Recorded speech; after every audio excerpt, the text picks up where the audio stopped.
Hi, everyone. Thanks for dialing in. I'm just giving folks another moment to log on and we will get started.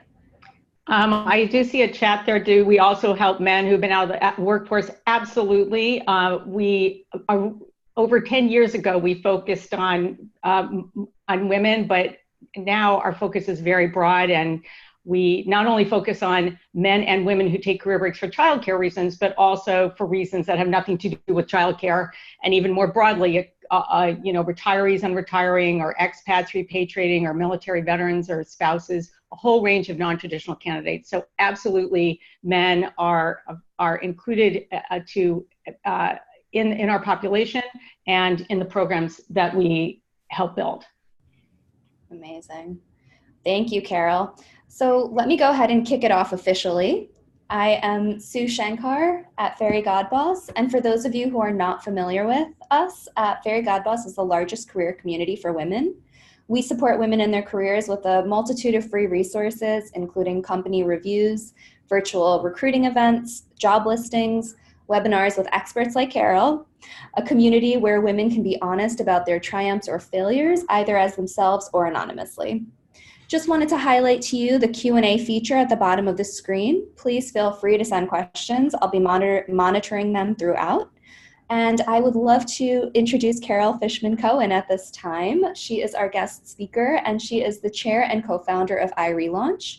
Her viral TED Talk called How to Get Back to Work After a Career Break has over 2.5 million views. It's amazing. You should watch it. And iRelaunch works with over 70 global companies to build and expand return-to-work programs of all kinds, and manages a national community of over 75,000 relaunchers who are returning to work after career breaks. That being said, Carol, I'd love to jump right into it. As a relauncher, where do I start? Well, thanks, Sue, and thanks for the introduction. We have 30 minutes. We're going to try to cover a lot of ground. So in terms of where to start, you need to think about what you want to do all over again, because depending on how long your career break is, and I know that people on the line, people in our community might be taking career breaks from 1 to over 20 years. So the answer might be different depending on the length of that career break. But you need to figure out, have my interests and skills changed or have not changed while I have been on career break? And whatever the answer is to that question, where can I add the most value to an employer now? And that will help you also figure out your career direction and what kind of updating you need to do. And it really drives the whole rest of your relaunch. So make sure that you don't shortchange this process, which involves a lot of thought and deliberation about figuring out what you want to do all over again. It could involve career assessment. You could engage a career coach. You can get in touch with your alumni career services at your college or university. You can engage your close friends, or you can use assessments that you can find online, or we actually also have a roadmap product at iRelaunch.com that takes people through that process. That sounds incredible, and thank you for sharing that information. Can you share a little bit about what mistakes people make when they are relaunching their careers? So first of all, people sometimes rush and they skip that first step of figuring out exactly what they want to do, because it seems so much more productive to just dive right into getting your resume updated and start practicing for interviews. But you have to remember to take that step back and think about the foundation of your relaunch. The other mistake that people tend to make, and this is, I'd say, job seekers in general, but also especially relaunchers, is that sometimes we conduct our relaunch from behind the computer at home. We are thinking that it's a well-spent day to research companies online, apply online, but I cannot tell you how many times we've heard from relaunchers, I've applied for 100 jobs online and I haven't heard a thing. And usually my answer is, yeah, that's right. Usually not a very fruitful approach. So you need to get out of the house and go public with your job search. And that's a lot harder to do. We'll get into this, you have to practice in talking about yourself and your background. And also you have to take that step of going to events where you're going to meet other people who might know other people in your field, or having conversations with people just in the daily course of your life, and engaging them to the point where, you know, they're asking you what you do or what you're interested in doing, and you have this opportunity to talk about your relaunch. And that those kinds of conversations are what lead to the personal handoffs that ultimately lead to the job opportunities. Yeah, that makes a lot of sense. And, you know, I think we were going to talk today about how folks who are relaunching their careers can get their confidence back. And it sounds like what you just said is one of the great places to start, just talking to people and having conversations. Can you talk a little more about that? Right. So one of the hallmarks of the relauncher is, you know, someone who's been on extended career break, often for some sort of a caregiving reason. And I am one myself. I'm a financial analyst. I took an 11-year career break. I was in an investment bank. I went back into an investment organization when I relaunched way back in 2001. And then subsequently wrote a book and started iRelaunch. So I really understand every phase of this transition firsthand. But this confidence building piece is key, because for those of us who have been on extended career break, we can experience a diminished sense of self the longer we feel professionally disconnected. And that's in part because society and people view and we ourselves attach so much of our personal identity to who we are as a professional, that when you're separated from that for an extended period of time, you can experience this diminished sense of self. So part of the relaunch and what distinguishes it from other job search processes is that you need to reconnect professionally and build back up your confidence. So how can that happen? So Sue, you're right. One of the key pieces is to figure out what you want to do, and then you have to be able to talk about it. And you really have to practice. You have to practice out loud, talking about your background and what you're interested in doing, so you can talk about it succinctly, and you can talk about it without hesitation. And there's just no substitute for rehearsals on this, and rehearsals out loud.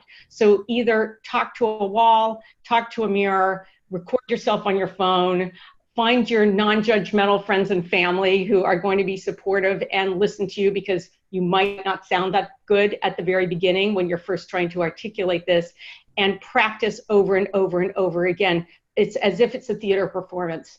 And Laszlo Bock, who was the head of people operations for Google, and now has his own company, Humu, he writes in his book, Work Rules, that once his roommate in college walked in on him and he was practicing answers for an interview and what he would say in response to questions about his background, as if it was a theater performance. So, I totally agree with him there, and I think that's a great analogy. And that's going to help you build up your confidence. The better you sound, the more confident you're going to feel, and the better you will do when it really counts. So that's one piece. Another part of confidence building is to get back in touch with people from the past, people with whom you worked or with whom you went to school, because they remember you as you were. And even if you experience this diminished sense of self that I'm talking about, those people from the past, they don't know anything about that. This is why it's so important to go to your reunions, especially at this moment where you feel like, I do not want to go to my reunion because I don't have anything to report on the career side. Well, it's so important to have these conversations with people from the past, because they have no idea about your diminished sense of self. They remember you when you worked together or were in school together, and we say they have a frozen in time view of you. So they are likely to be really enthusiastic about your return to work, and it's a great confidence boost to get back in touch with these people and hear their enthusiasm about your interest in returning to work. And then I'd say the third piece is, and this actually has to do with ageism for those of us on the call who feel like ageism is an issue, is to become a subject matter expert all over again in your field. So that means you need to read the books and listen to the podcasts and read the articles and go to events and, follow all the experts in your field, get back up to speed again, understand what the new products are, what the controversies are, you know, how your industry has changed over time. And not only will you feel more confident when you're in conversations with people who are in your field, but when you go to networking events, you are going to feel more comfortable having substantive conversations about, did you read the last article that, you know, expert X just published? I did, and I thought it was really controversial. Or I just read expert Y's last book. What did you think? That's much more interesting than making small talk. I think that's really helpful information. Thank you for sharing that. And as you talk about getting your confidence back by networking with people, I know LinkedIn is a tool that a lot of people are familiar with, and it's a great way to network. Are there other technologies that are helpful and things that folks can do to get up to speed on the technologies that are available today? Right. So I have a lot of answers going through my head right now. Let me just first say one thing about LinkedIn. So LinkedIn is a gift to relaunchers because first, it helps find all of those long lost people from the past. And secondly, once we identify them, we can reach out to connect with them. And then once you connect with them, you can have their contact information. So you could send them an email and say, hey, Joe, it's great to be back in touch again. I have been on career break for the last 8 years, and I'm getting ready to return to the workforce. And then, you know, you might hear the groan on the other side of, oh, why did I connect with this person? They're going to ask me to get a job. But that's not what you're going to do. You are going to say very quickly, and I'm in information gathering mode. I'm trying to become a subject matter expert all over again. Who do you regard as the experts in the field? Could we spend 15 minutes on the phone talking about this? Could we spend 15 minutes so I could hear some of the career decisions you have made that will help inform my job search? So LinkedIn is this wonderful way to reconnect with people from the past and have a low-key, non-opportunistic way of engaging with them again, building back up these relationships. So I just wanted to say that one thing about LinkedIn. As far as updating skills, there are so many great resources now. So interestingly, and I will direct this comment to technical relaunchers, so people who are relaunching back into a highly technical field, we work with, as you mentioned, Sue, over 70 global companies, and a number of them are in the technical space, and they're hiring engineers and data scientists and cybersecurity people and IT people, and they have regarded the edX and Coursera courses, the MOOCs that you can go to that are these open online courses, which you can take for free. If you complete, for example, the MIT edX course in Python, that is considered a legitimate credential by companies that are looking at profiles of relaunchers, as we call people returning after career break. So, and you don't have to do the paid version of it. The important thing is to complete it. So those are great opportunities. Certificate programs that are offered at almost all colleges and universities, some online, some in person, some in combination. Look for the ones that have some sort of a field study or a capstone project, because that field study or capstone project is an extra legitimate entry on your resume besides the course itself. And our relaunchers who have taken courses with field studies tell us that in their interviews, that's the most interesting part of the conversation to the people they're talking to, is so how you took what you learned in the classroom and applied it to a real problem that a company was having in the field. So I would recommend that as well. And then, you know, there's plenty of self-study that you can do. One thing that you might want to think about if you've been just generally out of touch with basic office management software, you know, many of us know the Microsoft Office suite. Maybe you have to brush up on Excel, or, you know, doing pivot tables, or it's something, techniques with PowerPoint or even Word. But all these new, you know, Slack and Yammer and Basecamp and Zoom, all of these new technologies, one reason to maybe take a volunteer role is to be in an organization that's using some of these technologies, and so you can learn it that way, or you can also take coursework there. But that's really something that's your responsibility, is to come to the table with a working knowledge of basic office management software. Great, thank you. And I just want to take a moment to let our attendees know that you can message us questions using the chat function at the bottom of your screen. I am monitoring those, and I know that Carol's excited to answer those questions for you. I'm going to go ahead and keep going here. So what level should a relauncher expect to return at? Well, I love that you asked this question at this moment, because on Monday, an article that I wrote for Harvard Business Review got released, and it's all about level. And it's all about whether people should feel worried that they're shortchanging themselves if they end up relaunching at a level that was below what they left years before when they took the career break, because relaunchers worry about this. So the article looks at examples of people who did just that and where they are today. And we have followed the career paths of people who have returned to work through formal return to work programs, and also who are hired on a one-off basis without any kind of formal return to work program. We can talk about those programs if we have time. And we find that people move up over time. So they come back and they make up for lost time, even if they enter at a lower level. The consensus from these relaunchers is just get in the door. Get in the door. Don't worry about the level as much. And over time, if you're doing good work, you're going to move up again. Like, we all know that high performers don't lose their abilities simply because they take a career break.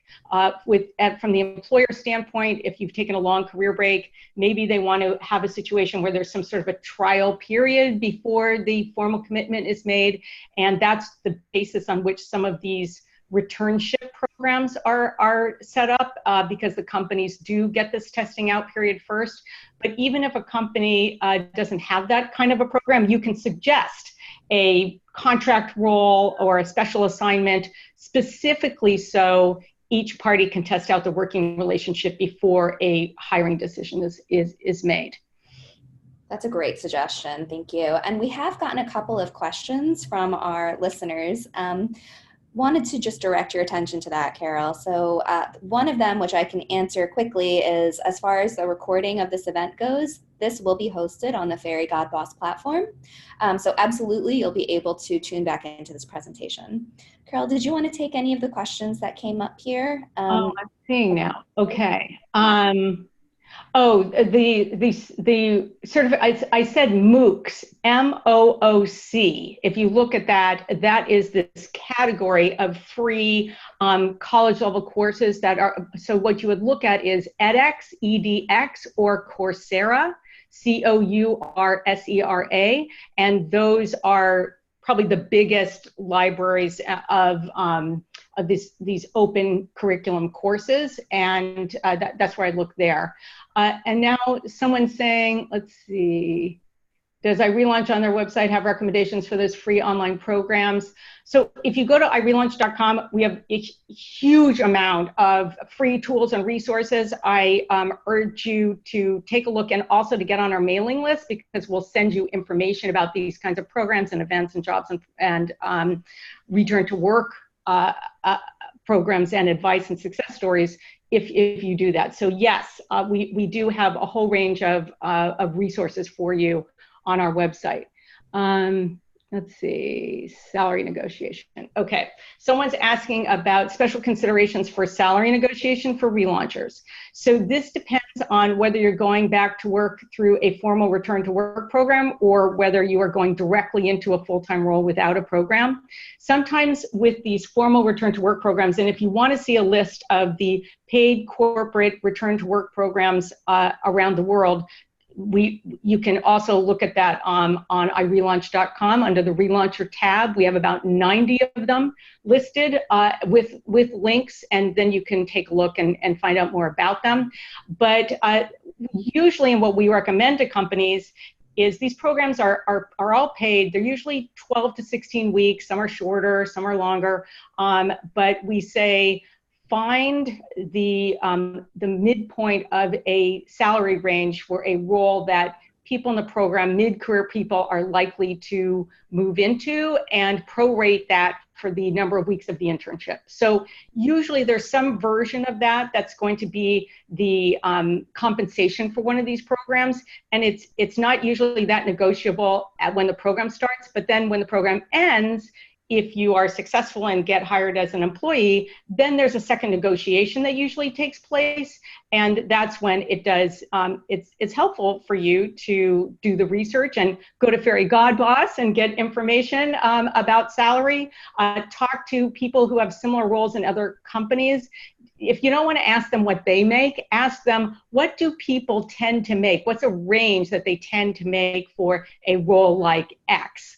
And then they're much more likely to be able to give you that information than if you ask them outright, how much money do you make? And then, of course, there are other, salary.com and LinkedIn Salary and some other resources that you can get information on that. But definitely look at Fairygodboss, #1 on that.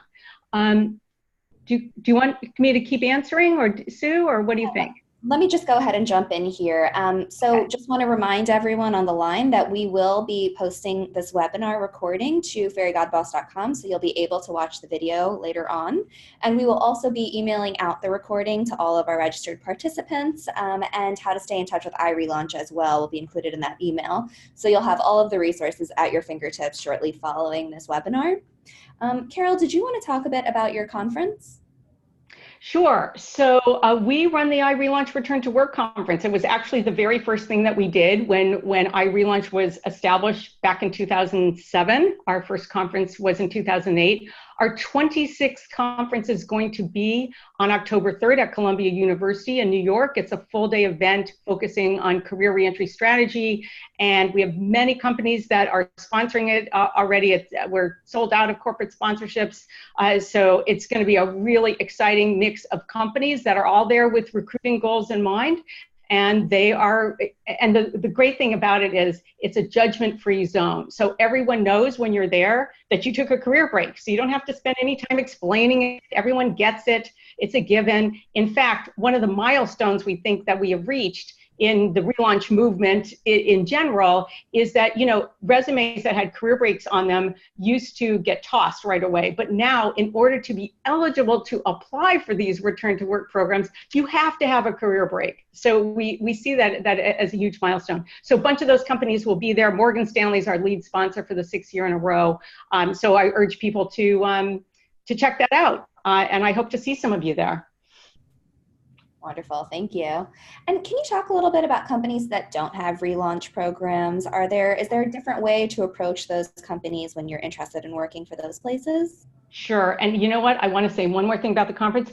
Fairygodboss is our media partner for the conference, and we've been partnering for a number of years now, and we're really excited about that. So thank you.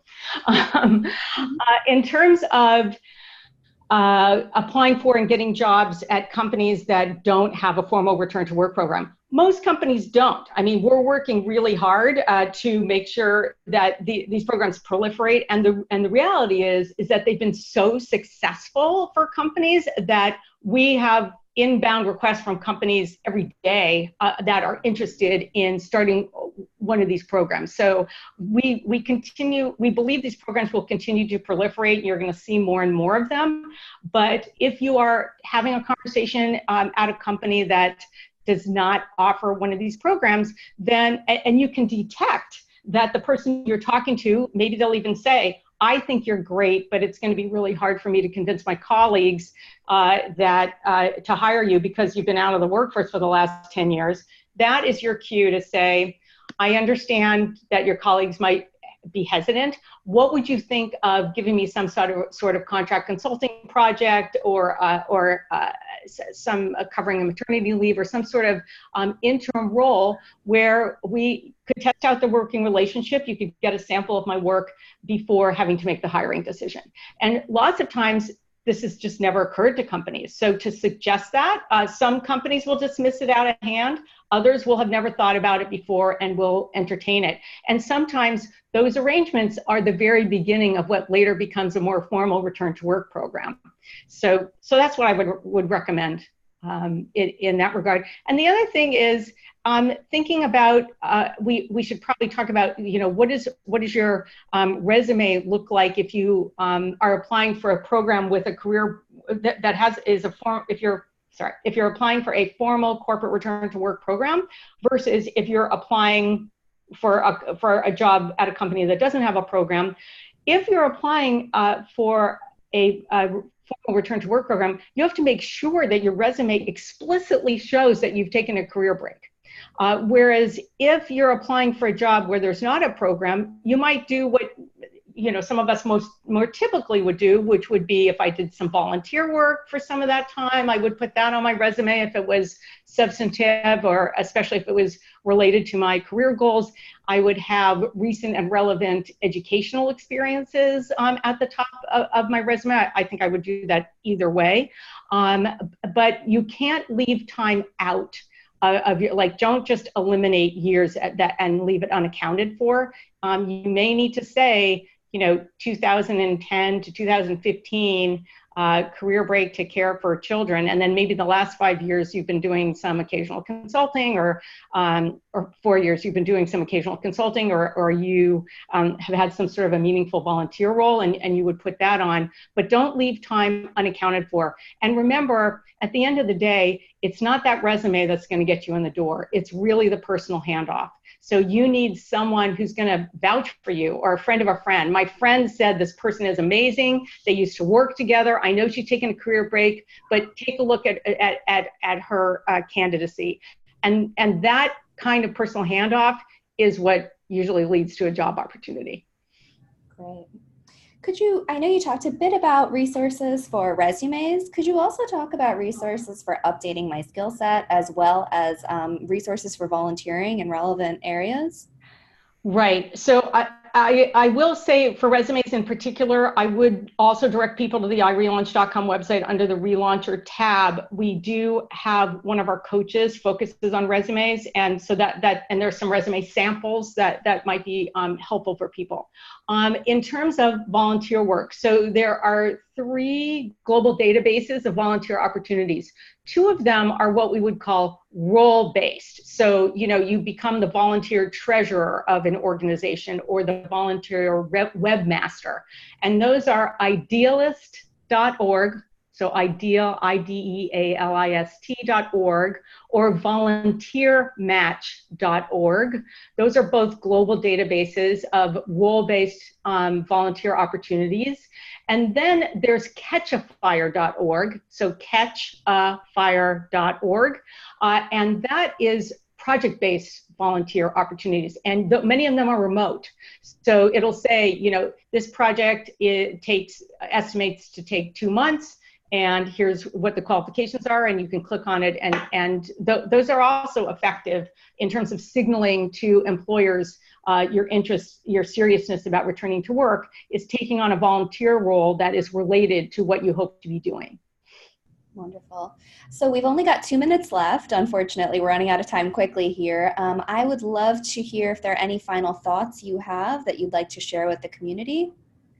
All right. Well, first of all, thank you everyone for tuning in and listening. I guess we can't cover every topic here. One thing I want to mention is we have an incredible podcast series at iRelaunch.com. So we have over 100 episodes, over 125,000 downloads, and it's strategies, success stories, advice on returning to work after a career break. So that would be like an extension of listening to what we're talking about today. And you'll hear from employers and relaunchers and experts on every topic related to relaunching. So I would highly recommend that. And then I'd also recommend, don't go through this process by yourself. Go through with a buddy, or go through with a group of people. And if you want to connect with other relaunchers and try to find relaunchers in your community, then you can go to our Facebook group, iRelaunch, the iRelaunch Return to Work Forum. It's a private group, and you have to answer questions in order to be accepted into it, because we're trying to keep the group purely relaunchers. And we have over 5,000 people in that group, and it's really interesting exchange, and our coaches are involved. So I'd recommend that too. But don't do this on your own. Do this with a group or another person. You'll be more accountable. You'll be more productive in terms of getting results back faster. And also remember to check out your college or university alumni career services, because some of them have very robust offerings that can also be helpful in your relaunch. Awesome. Thank you so much, Carol. This has been an incredible session. It's wonderful to hear from you. Thank you to all of our participants that dialed in today. As I mentioned, I will be sharing this in our follow-up email, and so you'll have a link to this recording, as well as lots of resources from iRelaunch. Thank you again. Have a great rest of your day. Thank you.